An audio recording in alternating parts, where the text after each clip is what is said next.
Good morning student. आज मैं आपको अनुच्छेद लेखन के बारे में बता रही हूँ। अनुच्छेद का हिंदी में बहुत ही महत्व है, जिसको इंग्लिश में हम पैराग्राफ राइटिंग भी बोलते हैं।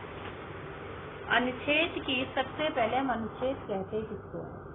आपस में एक दूसरे से संबंधित वाक्यों का एक ऐसा समूह जिसमें किसी बड़े विषय के एक भाग या उपभाग का वर्णन किया जाता है, उसे हम अनुच्छेद कहते हैं।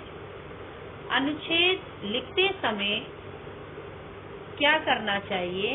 हम अपने मन के भावों और विचारों को अनेक प्रकार से प्रकट करते हैं, जैसे कभी विस्तार से, कभी संक्षेप में, कभी हाँ हूँ, ना नहीं आदि कहकर, तथा कभी सिर अथवा हाथ आदि हिलाकर। अनुच्छेद लिखते समय ध्यान रखने योग्य बातें, अर्थात अनुच्छेद लिखते समय हमें निम्नलिखित बातों का ध्यान में रखना चाहिए। सबसे पहले, अनुच्छेद अधिक से अधिक 100 शब्दों का होना चाहिए, मतलब ज्यादा से ज्यादा 100 शब्दों में अनुच्छेद को लिखना चाहिए। वाक्य छोटे छोटे और एक दूसरे से जुड़े हों। अनुच्छेद की जो भाषा हो वो सरल हो, लेकिन वो प्रभावशाली हो। अनुच्छेद में भूमिका तथा उपसंहार की आवश्यकता नहीं होती है।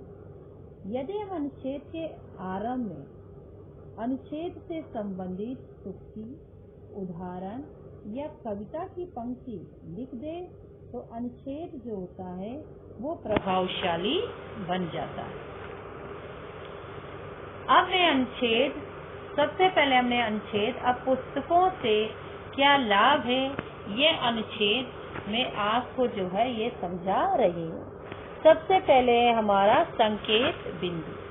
संकेत बिंदु में है मनुष्य की मित्र, प्रमुख लाभ, जानकारी, मनोरंजन, प्राचीन इतिहास, धार्मिक पुस्तकें आदि।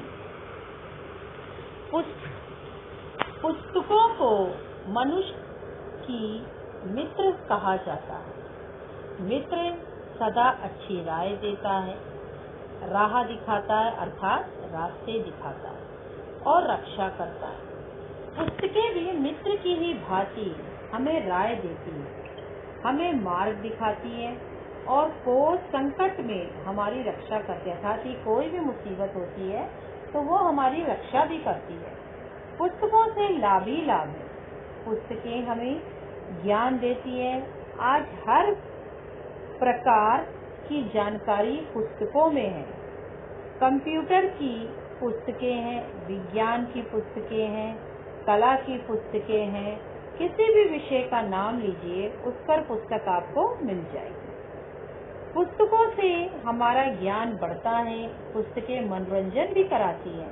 हम मनोरंजन के लिए उपन्यास, कहानी, कविताएं, नाटक आदि पढ़ते हैं। प्राचीन पुस्तकों से हमें अपने इतिहास का जो है वो पता चलता है। वेद, पुराण हमारी प्राचीन जो है पुस्तकें हैं। धार्मिक पुस्तकों से हमें धर्म और कर्तव्य की बातें ज्ञान होती है।